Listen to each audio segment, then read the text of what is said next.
Vamos lá, meus irmãos, vamos lá. Continuando aqui, nosso 8º dia de aula de Geografia Bíblica 2, é o segundo bloco, nossas aulas estão sendo gravadas, a gente está aqui trabalhando sobre o Egito.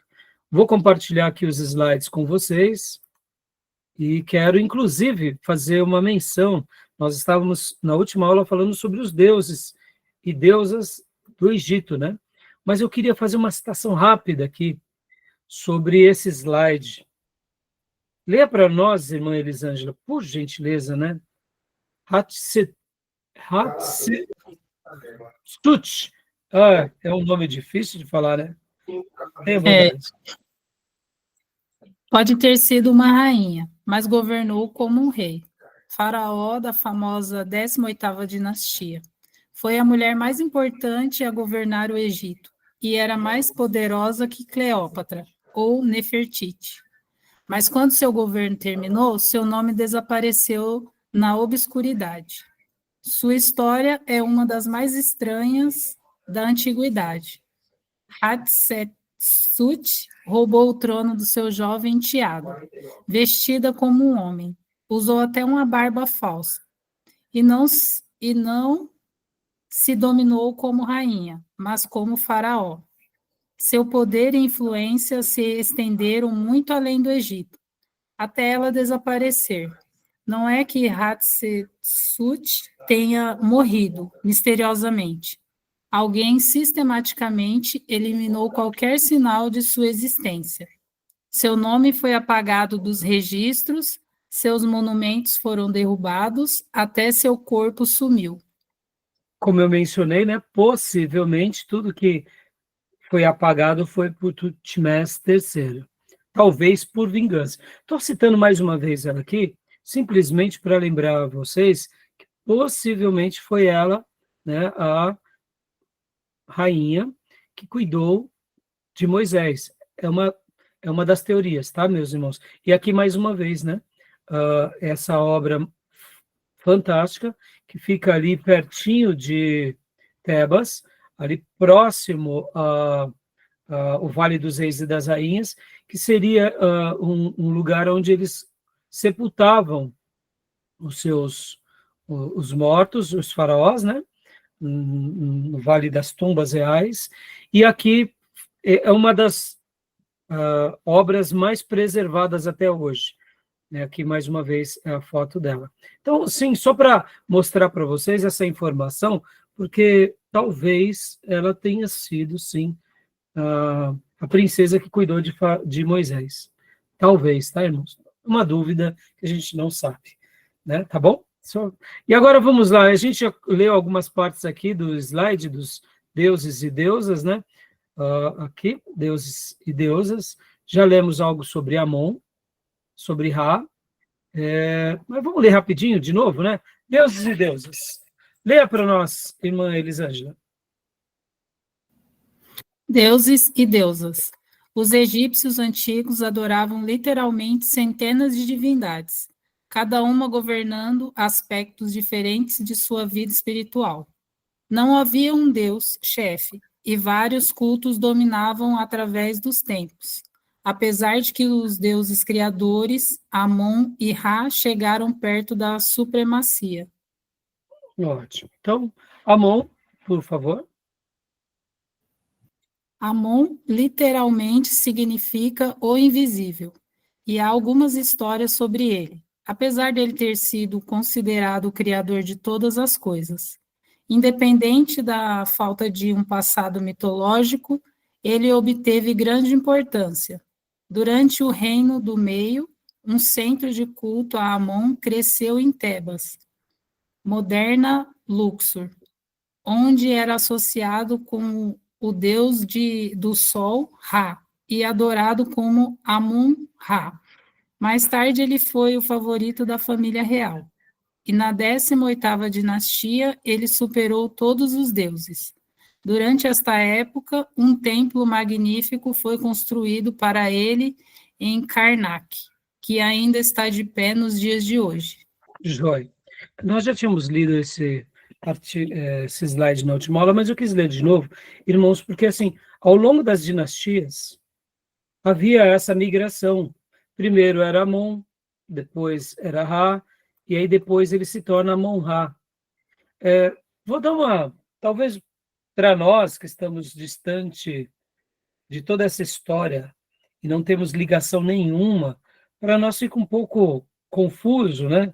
Tantos deuses, evoluções deles, misturas, mas vocês têm que lembrar que era o Alto Egito e o Baixo Egito, que tinham costumes também diferentes e eles adoravam deuses diferentes.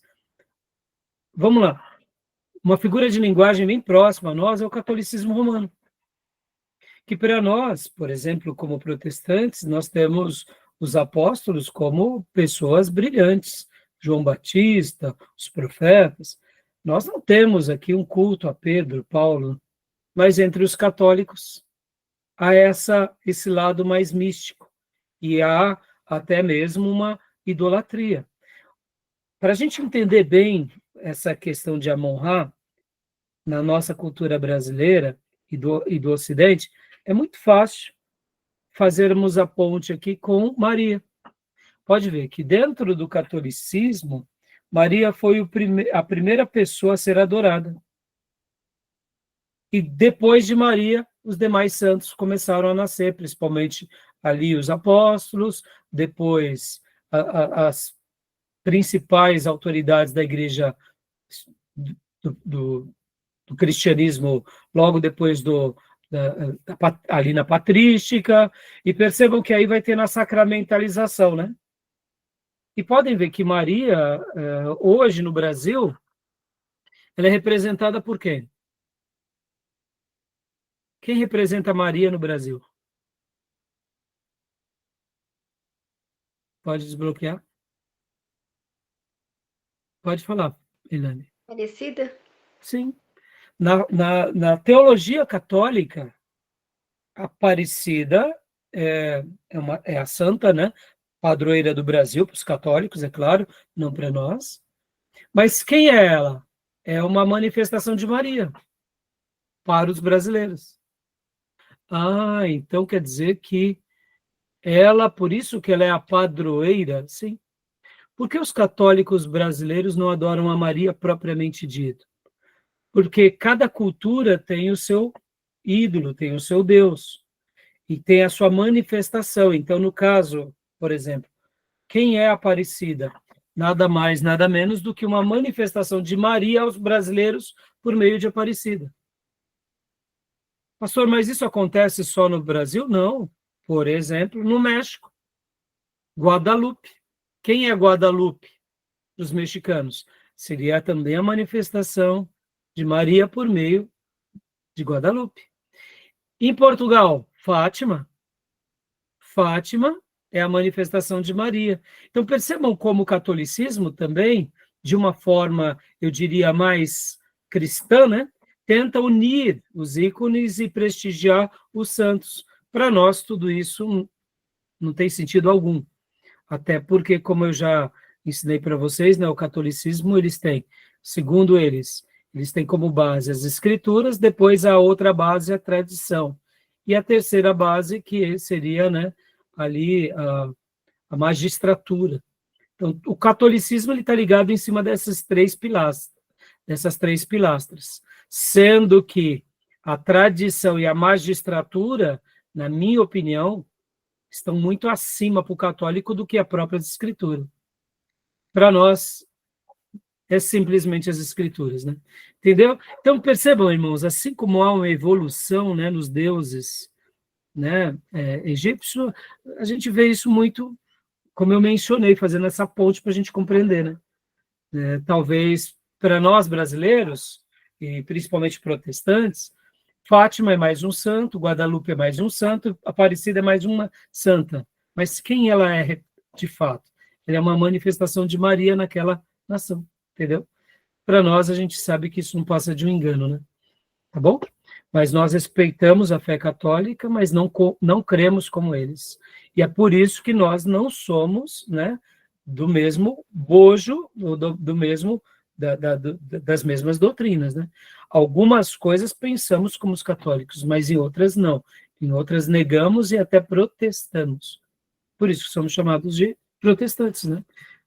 Tá bom? Joia? Tudo bem? Então, ficou claro aqui essa ideia de Amon, né? Pode ver que durante o reinado do meio, o culto a Amon cresceu. E vocês têm que lembrar também, irmãos, que muitas vezes, num período de, de, de glória, aquele Deus era o grande Deus adorado, então ele queria força sobre os outros deuses. Estão entendendo? Num período de, de, de reorganização do Egito, tá? Então, continua para nós, irmã. Por gentileza, irmã Elisângela. Ra. Ra tinha várias formas durante o dia. Ele era um Deus vivo de dia e morto à noite. Ele nascia de manhã como uma pequena criança, se transformava em homem no meio do dia e era um velho ao pôr do sol, para então renascer na manhã seguinte. Durante esse tempo, ele navegava pelo paraíso de um barco chamado Barca de Milhões de Anos. Dessa forma, os egípcios explicavam o movimento do sol no céu. O culto de Ra ao sol era baseado em Heliópolis. Acredita-se que ele tenha sido o pai dos reis e de todos os deuses importantes. Já já a gente vai ver aqui uma foto de todos esses deuses, tá bom? Próximo, pode ler para nós, irmão? Bastet. Quando os gregos chegaram no Egito, eles associaram Bastet com Artemis. E ela deixou de ser a deusa do sol para ser a deusa da lua. Com o tempo, ela também perdeu sua cabeça original de gato selvagem do deserto ou leão e ganhou a cabeça de um gato doméstico. Os gatos eram muito importantes para os egípcios, porque protegiam os grãos dos animais daninhos. E acreditava-se que Bastet os protegia. Quem matasse um gato era punido com a morte. Quando os gatos morriam, as famílias raspavam a sobrancelha como luto e às vezes seus gatos eram mumificados. Bastet era frequentemente associada com Sekhmet, a deusa de cabeça de leão de Mênfis. Olha só que interessante, né, irmãos? Então, percebam, e o próprio Rodrigo Silva também, ele comenta bastante, a pastora Enéas também comenta, o povo egípcio ele era muito místico, e assim como eles tinham as suas ciências e tinham as suas descobertas, algumas coisas que os médicos passavam, chegava assim para nós a ser absurdo, mas outras eles acertavam muito, mas outras eles erravam. Por exemplo, quando uma pessoa estava com uma dor de cabeça muito grande, eles mandavam colocar tipo como se fosse um crocodilo na cabeça, e a pessoa enchia a boca de ervas, né?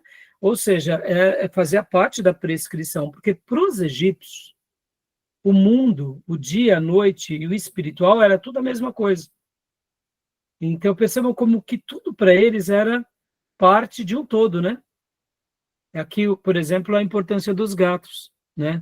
E querendo ou não, de fato, a gente sabe que os gatos acabam pegando nos roedores e preservam, né? Protege todos os grãos, né, irmãos? Então é interessante, né? Vou te mostrar aqui uns desenhos, né? Olha aqui. Então, deixam de ser simplesmente, né, do gato. Pode ver aqui, tem algumas inscrições, tá vendo? Olha aqui, o peito também, o escaravelho, né? Aquele besouro, né? E aí ela se torna depois isso daqui. Interessante, né, irmãos? Nut e Geb. Pode continuar lendo para nós, irmão, por gentileza. Nut e Geb são retratados como amantes apaixonados. Durante o dia, eles eram separados por Shu, o deus do ar. Mas à noite, Tut descia para fazer amor com Geb. Se houvessem tempestades durante o dia, os egípcios acreditavam que era a aproximação de Nub da terra, para encontrar Geb. O amor deles deixou o marido de Nub, Ra, com raiva, que decretou que ela não poderia ter filhos durante os 360 dias do ano. Infeliz, Nut pediu ajuda a Tote, o deus da sabedoria. Tote roubou luz da lua para criar 5 dias novos, fazendo com que o ano durasse 365 dias. Foi quando Nut deu vida a 4 crianças. Bom, gente, aqui são muitas histórias que só para aqueles que forem realmente, né, se especializar sobre as histórias do Egito, mas isso nos faz lembrar um pouco o panteão grego e romano também, né? Então é interessante, né? Tá bom? Não dá para a gente mergulhar a fundo sobre essas histórias. Inclusive, sobre essas questões aqui de amantes apaixonados, olha só que interessante. O Rodrigo Silva, em um dos vídeos dele, menciona sobre um achado arqueológico de um registro, possivelmente de um faraó, mostrando o amor que ele tinha por alguém. E ali mostrava, né, que ele estava enfermo e que os médicos já haviam trazido o remédio, mas que o remédio dele era a paixão dele. Então, assim, é muito interessante, mostrando esses achados arqueológicos até mais de cunho afetivo, né, pessoal. Então, é muito interessante isso, né, irmãos? Na cultura, né? E aqui temos um desenho, né, um pergaminho, um papiro, com essa representação do que seria esses deuses, né? E é interessante, né? E aqui, vamos lá, Horus, leia para nós agora, Tomé, por gentileza, filhote. Horus. Horus era originalmente o deus do céu, voando sobre o Egito como um falcão para proteger seu pai, o rei Osíris. Quando Horus derrotou o assassino de seu pai, Sete, ele se transformou no rei de todo o Egito. E ele é descrito usando uma coroa com uma parte superior branca para representar o Alto Egito e uma parte vermelha inferior para representar o Baixo Egito. Por esta razão, os governantes do Egito sempre se identificaram com Horus na vida, se transformando na personificação de Osíris quando eles morriam. Horus era adorado em centros de culto em Bedete, Iracópolis e Etuf. E o olho de Horus era considerado um amuleto poderoso. Por isso que muitos faraós eram chamados de Horus vivos, né? Porque aqui seria quase como que dizer que eles eram deuses também, né? Então percebemos como tudo era muito voltado ao religioso. O cunho religioso era muito forte, eles eram dedicados, trabalhadores, gostavam de aprender, mas o lado religioso estava sempre presente no dia a dia deles de uma forma ditando, né, todas as coisas. E aqui uma outra informação, né? Por isso que também na coroa deles havia essa parte branca e a parte vermelha. As coroas dos faraós, depois da unificação, tiveram essas duas partes, né? Mostrando esse lado. Alguns deuses egípcios tinham feições humanas, que era exatamente para retratar a pessoa de Faraó como um deus. Né? Por isso que nem todos os deuses tinham a semelhança de um animal, né, como a gente vai ver em alguns deles. Já no caso de Horus, não, eram literalmente de feição humana, que era para retratar a pessoa de Faraó. Tá bom? Vamos lá, continuando. Osíris, continue para nós, por gentileza.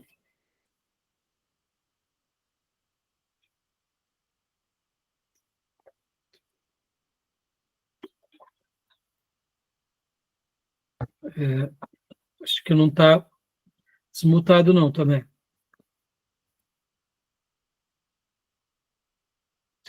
Tomé? Acho que deve ter caído, né? A linha do Tomé. Então, irmã Beatriz, leia para nós, por gentileza. Osíris era um dos filhos de Nut e Geb, ao lado de sua irmã Ísis, com quem se casou, e seu irmão ciumento Sete, que mais tarde o matou. Osíris aparece como uma múmia de barba, carregando um gancho com o poder supremo. Ele usava a coroa branca do Alto Egito, com penas vermelhas. Sua pele é verde para representar a vegetação. Como rei, ele ensinou os egípcios a ser fazendeiro. Apesar dele ser o deus do submundo, ele não é um demônio ou um deus obscuro. Ao contrário, ele representa a esperança dos egípcios em viver em glória para sempre na vida depois da morte. Joia. Então, mais uma representação aqui, mais um deus do Egito, né? Pode continuar para nós, irmã? Opa, Tomé voltou, né, Tomé? Acho que só há pouco deve ter... Caiu a internet travou aqui, caiu a conexão. Tem problema. Já já você volta a ler. Continue para nós, Beatriz, por gentileza. Ísis. Ísis era adorada por todo o reino durante quase toda a história egípcia, apesar de seu centro de culto ser em Philae. Ela aparece na mitologia, onde usava seus poderes mágicos para respirar a vida de volta ao seu marido Osíris, depois de ter sido assassinado e seu corpo ter sido cortado em pedaços. Seus poderes foram obtidos persuadindo Ra a revelar seu nome secreto. Ra estava velho e às vezes era enganado. Ísis coletou sua saliva e se transformou em uma cobra venenosa, mordendo ele. Ísis prometeu curá-lo somente se ele revelasse seu nome secreto. Em agonia, ele revelou e, fazendo isso, passou seus poderes mágicos para Deus. Né? Partes aí da história. Então, meus irmãos, vamos apenas, né, ler e aprender um pouco, né? Aqui, mostrando alguns... Podem ver que esse Deus, ele tem... Aqui já no caso deles, uma obra de arte de um falcão, mas percebam, aqui é a representação dele aqui em outros lugares, é um corpo humano com a cabeça de um falcão, né? Então, essa vai ser uma representação de muitos deuses também no Egito, né? Aqui, mais uma vez, alguns outros desenhos, podem ver a cabeça de falcão, né? Possivelmente aqui seria o próprio faraó, sentado no seu trono. Aqui, mais uma vez, alguns achados arqueológicos. Percebam os detalhes do rosto, né? Interessante, né, irmãos? Inclusive, deixa eu fazer uma menção, né? O Rodrigo Silva, em uma das suas obras, ele fala sobre um servo de Faraó que ele tinha uma baixa estatura, que ele era um anão. Então, para os egípcios, ser um anão não tinha problema algum. E, pelo contrário, isso não atrapalhava em nada a função de trabalhar, né, na casa de Faraó. É contado, inclusive, sobre um faraó que tinha, sim, o nanismo não impedia que a pessoa tivesse uma vida social ativa. E, inclusive, tem um achado arqueológico que mostra isso que eu acabo de dizer, que é esse daqui. Aqui seria a representação desse servo de Faraó, que foi como se fosse um vizir, né? O que seria o vizir, irmão? A palavra vizir é de visionário. Seria aquele que fica ao lado de Faraó, né? Que é o papel de conselheiro, que tem as visões. Seriam os magos, né? Então, aqui é um achado arqueológico, pode ver. Aqui é a mulher, né? E aqui seria o marido, que tem o nanismo. E aqui são os filhos. Já já a gente vai mostrar algumas figuras para vocês. E olha só que interessante aqui. Né? Nessa figura, os filhos estão aqui embaixo. E percebam que os filhos, eles estão nus, né? Uma coisa curiosa no Egito era essa. As crianças, elas se vestiam praticamente nu. E não só as crianças, mas os escravos. Os escravos também no Egito, eles ficavam praticamente seminus. As crianças sempre com vestes bem cabeças raspadas, né? Aqui, aqui representa bem esse desenho, um escravo trabalhando como uma princesa, geralmente nas suas perucas, né? E as roupas dele sempre praticamente roupas, poucas roupas. Talvez a gente pense assim, mas era um gesto de humilhação. Não, não. porque assim como as crianças, os egípcios tratavam eles como seres infantis, os escravos, para eles, eram praticamente essa mesma figura de linguagem, eram infantis. Então, não era um desprezo propriamente dito, né? É estranho, né? Uma civilização tão evoluída, mas tratar os escravos, fazer a parte do dia a dia dos escravos.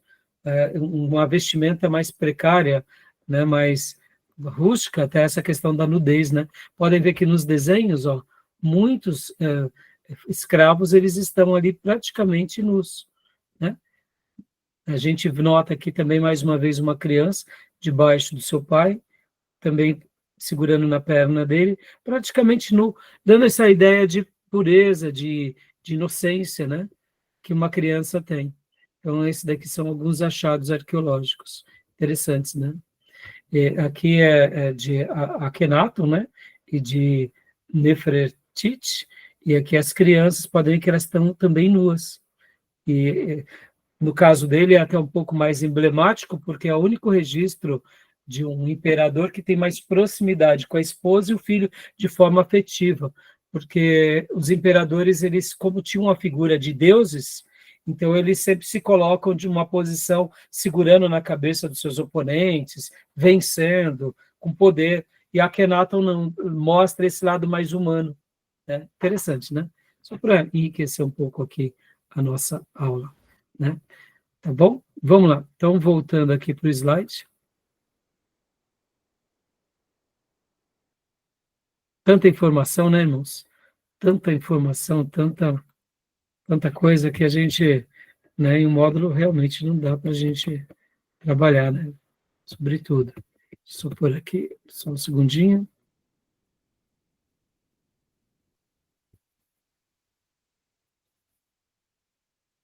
Só um segundo que eu não estou conseguindo. Agora, pronto. Aqui. Continuando aqui, então. Anubis, pode ler agora, Tomé, Anubis para nós, por favor. Opa.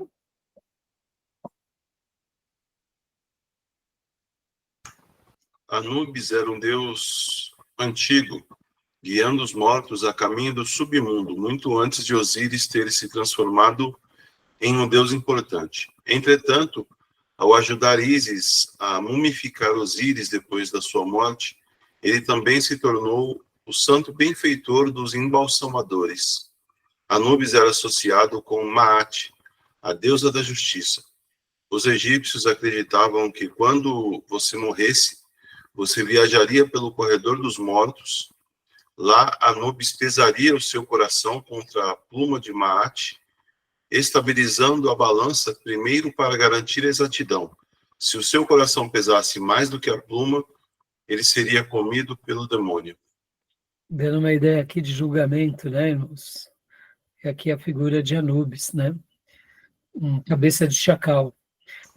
Talvez a esfinge de Gizé tivesse essa cabeça, tá, meus irmãos? Rodrigo Silva fala... Desculpa. Hã? Não, Rodrigo Silva fala uma coisa interessante, né? Que fala que algumas múmias eram encontradas com aqueles escaravelhos no lugar do coração, para tentar enganar Anubis. Ah, olha só, isso daí eu não O coração não tinha, né, aliás, os escaravelhos, né, tinha aquelas inscrições e tal, e para eles não tinha peso nenhum, né? Então, quando Anubis pesasse o escaravelho, não ia pesar os maus feitos deles. Interessante, eu não sabia desse detalhe, Tomé, obrigado. Interessante, né, irmãos? Vamos lá, continuando aqui. Aqui, né, mais uma vez, né, Anubis, olha aí, né, remete a essa ideia que você falou, né, Tomé? E aqui, ó, os desenhos, meus irmãos, né, de alguns deuses, né, pode ver, ó. Shu, Tefnut, Nut, Isid, Osíris, Sete, Neft e Horus. Aqui, no caso, está com o rosto de falcão, né? Mas em alguns outros desenhos, pode ser... Se não me falha, salvo engano, tá? Horus não aparece também dessa forma em outros desenhos. Salvo engano, tá bom? Sacerdotes, meus irmãos, lembram? Na última aula eu falei sobre os sacerdotes. Eles eram importantíssimos. porque a religião estava ligada à cultura egípcia o tempo todo. Então, o poder sacerdotal era imenso. E aqui a gente entende um pouco, né, mais uma vez aquilo. Por isso que o Egito, o faraó precisava dos sacerdotes e um trabalhava ali com o outro, né, para poder conduzir as pessoas. Então, Elaine, tenha a bondade de ler para nós, irmã.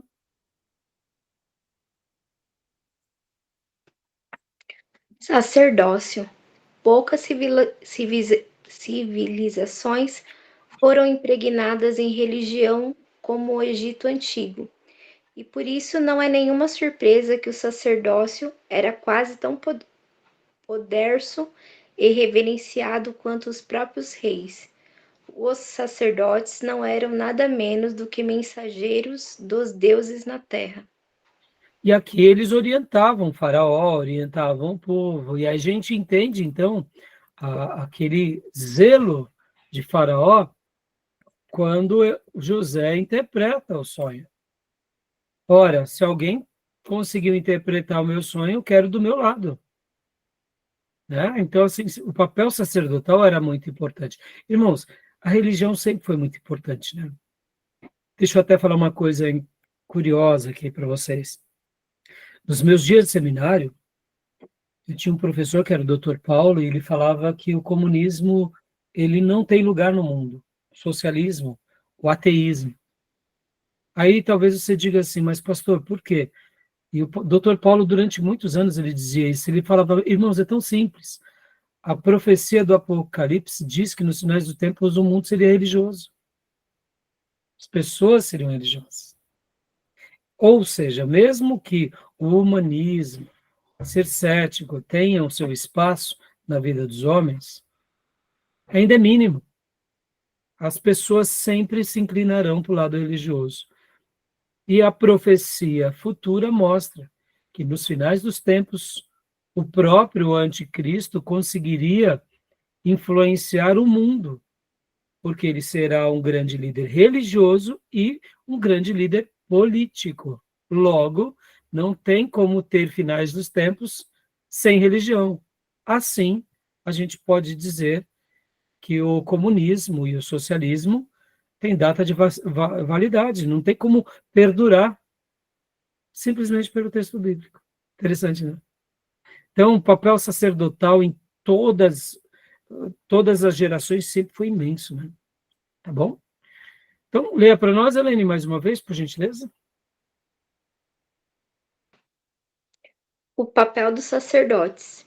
Ao contrário dos líderes religiosos modernos, os egípcios não se misturavam com o povo ou interferiam em suas vidas. Os templos nem abriam para o público. Seu papel era servir os deuses, realizando rituais diários nos templos para acordá-los e mandá-los para o seu descanso. Eles se vestiam de branco, tinham a cabeça raspada e tinham que se manter limpos o tempo todo. Eles também tinham o papel de administradores do Estado, a fonte do seu poder. Em retorno, eles eram pagos uma ração diária de comida. Os deuses comiam as ofertas apenas metaforicamente. O sacerdócio era apenas um emprego de meio expediente e eles serviam um mês em cada 3. Os padres eram bem educados e no resto do templo eles perseguiam outras profissões, como medicina e direito. Então, aqui dando essa ideia, né, de que eles faziam esse papel de, até chamado aqui padres, né, mas assim, sacerdotes, né. Aqui a gente compreende um pouco aquela praga que foi a praga dos piolhos, meus irmãos, porque eles precisavam estar sempre limpos, né, e o piolho para o egípcio também era uma praga muito incômoda. Essa era uma das razões também pelas quais eles rapavam as cabeças de todos.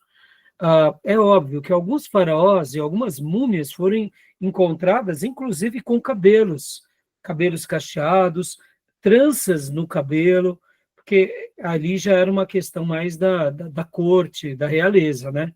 Podem ver que as perucas eram uma coisa mais específica para a nobreza, mas os sacerdotes, eles sempre precisavam transparecer essa questão da higiene, da limpeza para todos, né? Tá bom? Então, agora vamos aqui a alguns mitos, né? Leia para nós, irmã Beatriz, por gentileza, mitos. Tudo bem até aí, meus irmãos? Olha, o livro-texto também vai mencionar bastante informações sobre a religião egípcia, tá? Tá ali várias informações. Não vai dar tempo a gente detalhar tudo, mas fazendo uma síntese, que está aqui, inclusive, na página 96 e 97, todas as pragas, né, que Deus mandou sobre o Egito, na realidade, era um castigo sobre cada deus egípcio, para mostrar, de fato, que o Senhor, o Deus Todo-Poderoso, que era o Deus dos Hebreus, era o único soberano Deus, e que Deus algum podia contra ele, né? Pode ver que a praga da água em sangue era contra o Nilo. A segunda praga, que é das rãs, também era sobre um outro Deus, porque as rãs, elas acabavam também sendo, literalmente, esse anfíbio imundo que saía do Deus Nilo. Então, para os egípcios, isso era algo imundo. Então, eles não puderam fazer nada contra isso. A terceira praga, que é os piolhos, também, eles podem ver que no texto bíblico, lá de Êxodo 8, 16 ao 19, os sacerdotes, eles acabam ficando cheios de piolhos, e logo a adoração aos seus deuses é impedida, juntamente com os outros insetos. A quarta praga, que foi das moscas, os egípcios tinham um deus chamado Beuzebu, que eles invocavam Beuzebu para que as moscas fossem afastadas. Então, podem ver que na praga das moscas, somente lá na terra de Gozen, que não teve moscas. Mas lá em todo o Egito, houve uma grande invasão de moscas. A quinta praga, que é as pestes dos animais, os animais para os egípcios, eles eram também sagrados. E aí Deus permite isso para mostrar que não havia Deus que poderia proteger até mesmo dos seus animais sagrados. As úlceras também, que é a sexta praga, foi outra afronta contra a Tifon, né? Que é a deusa que cuida dos egípcios. Inclusive, nós temos uma deusa egípcia que tem a cabeça de um leão, que é a deusa que cuida dos ferimentos, mas essa deusa não pôde fazer nada contra eles. A sétima praga, que foi a da saraiva, destruindo as lavouras, né? E as lavouras, querendo ou não, fazia parte do sustento dos egípcios, e eles viam que em cada fenômeno da natureza era praticamente um deus. A oitava praga dos gafanhotos, também consumindo tudo. A nona praga das trevas, que era, de fato, um levante contra o deus mais forte deles, que era Ra, o deus Sol. E a última praga, né, que a gente já sabe que é contra os primogênitos, porque, como eu mencionei, a família para o Egito era muito importante. O filho primogênito, ele fazia um papel muito mais importante do que os outros. Então, já que Faraó não queria libertar Israel, a própria sentença, né, de Israel, do Egito, veio como uma afronta para eles próprios. E aí vem a praga contra os próprios primogênitos, tá bom? Então, assim, fazendo uma síntese rapidamente, o livro comenta vários detalhes, tá? Pesquisem lá, qualquer dúvida, me chamem. Algum de vocês tem alguma dúvida sobre isso? Querem fazer algum comentário, algum acréscimo? Tranquilo? Então, mitos, né? Pode ler para nós, irmã Beatriz, por gentileza?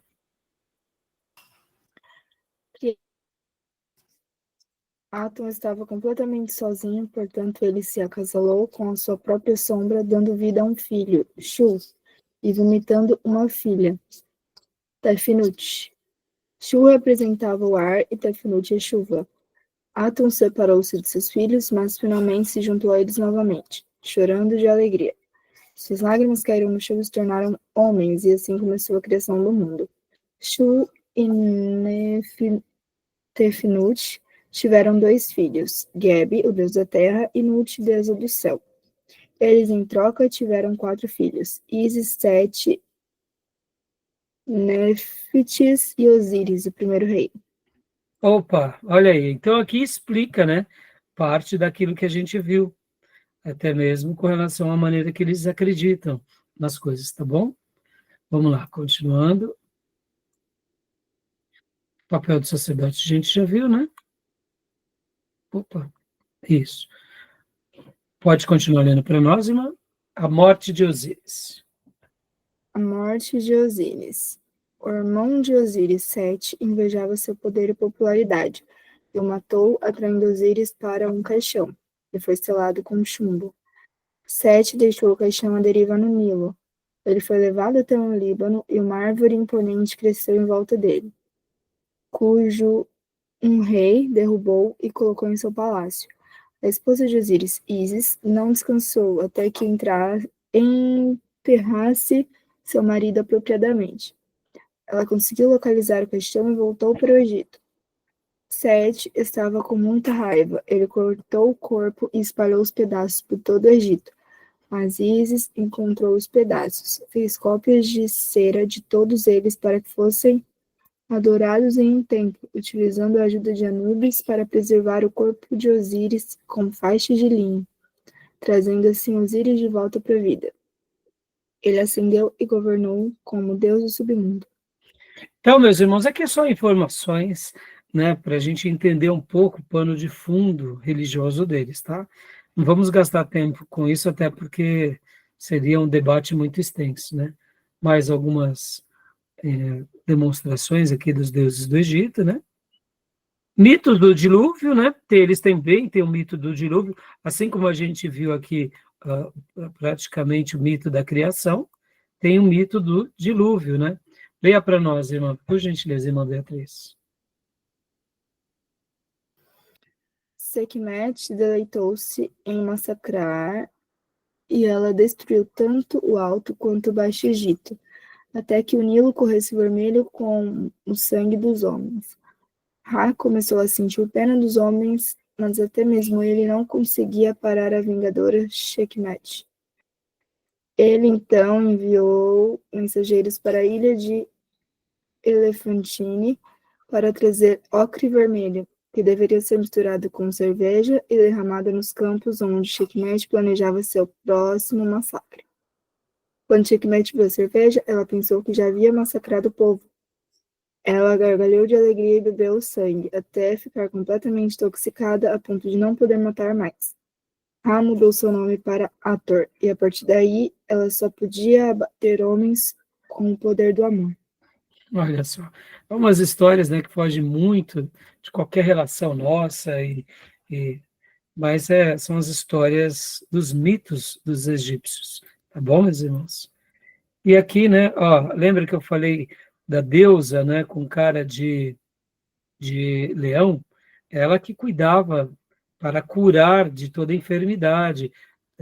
Então, leia para nós, Tomé, por gentileza. Plantas, árvores e flores. Uma das plantas mais místicas foi o papiro, Meite, um símbolo de vida e o pântano de onde veio toda a vida.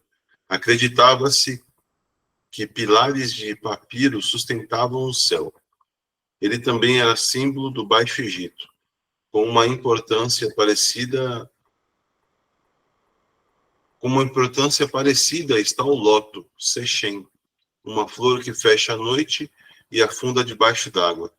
Por esta razão, ela se transformou no símbolo do sol e criação, e acreditava-se que Amon nasceu de uma flor de lótus, com um símbolo de renascimento.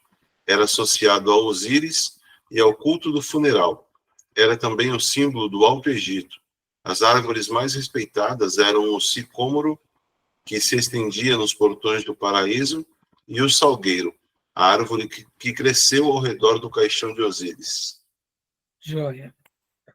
Lembra que há pouco, no último módulo, irmãos, eu fiz aquela citação, né, sobre o material que eu disse para vocês que eu estava ouvindo do YouTube, que eu falei assim, olha, que é admirável aqueles áudios, até dei o nome para vocês, né, como que era mesmo? Histórias para Dormir, mas tinha um outro nome do YouTube. Ao ouvir aquela história, como eu disse para vocês, eu deduzo ser Daniel Hopes.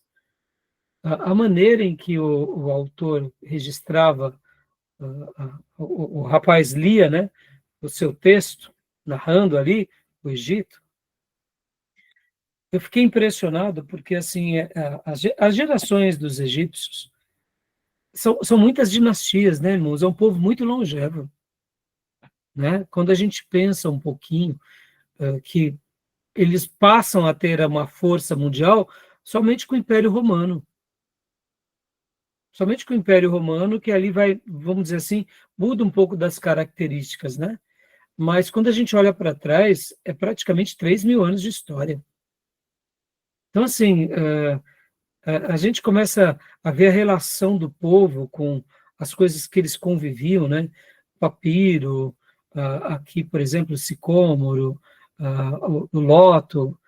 Para eles, tudo isso era muito presente no dia a dia. Por isso que eles acabavam, né, tendo esse lado mais religioso, se voltando a isso. O próprio Nilo, não estou justificando nada disso, irmãos, mas estou falando assim, é um povo milenar, né, que vivia diante disso o tempo todo. Nessas horas que a gente se sente tão pequeno, né, de ver que nós, seres humanos, não somos nada, né? Os reinos passam, as histórias, quando a gente vê um império tão poderoso quanto o Egito, já não existe mais como era, né? Hoje é uma outra situação tão diferente dessa história glamourosa que um dia viveu, né? Então, só para a gente concluir aqui, né? Bom, olha aqui parte, né, do que a gente acabou de ler, papiro, né? O lótus, interessante, né? A morte, Inclusive, pastor, pode falar. achei um vídeo de uma moça, acho que lá nos países árabes, né, que ela tá fazendo papiro a partir de uma planta. Ela vai mostrando, né? Até mandar lá no grupo. Ela vai cortando e diz que leva dias para fazer, que eles vão pegando essa madeira, né, dessa árvore e vai cruzando ela e deixa dias lá parada até virar esse papel fininho. Olha aí. Depois manda lá no grupo. Muito É legal. uma atração turística deles. Então, você vê, irmãos, assim, quando a gente não é justificando nada, pelo contrário, não me pergunte como Deus fará para, né? Uma pergunta que vem no nosso coração num momento como esse é como Deus tratará com cada uma dessas civilizações, né? Como Deus, no grande dia, porque a gente sabe que todo esse lado, né, religioso dos egípcios é uma falácia. A revelação de Deus para nós é muito clara, mas é muito interessante de tentar entender a cabeça deles naqueles dias, né? E a gente, assim, sem o julgamento aqui, mas é importante para a gente poder tentar entender um pouquinho como eles pensavam, né? Como cada cultura existe, como cada cultura é um mistério muito grande, né, meus irmãos? Tá bom, meus irmãos? Bom, aqui a gente vai estar indo para os restantes dos slides finais. Alguma pergunta, alguma dúvida? Não? Vamos parar para a gente ir para o último bloco? Fechado? Então, vou parar a gravação aqui para a gente ir para o último bloco, tá bom?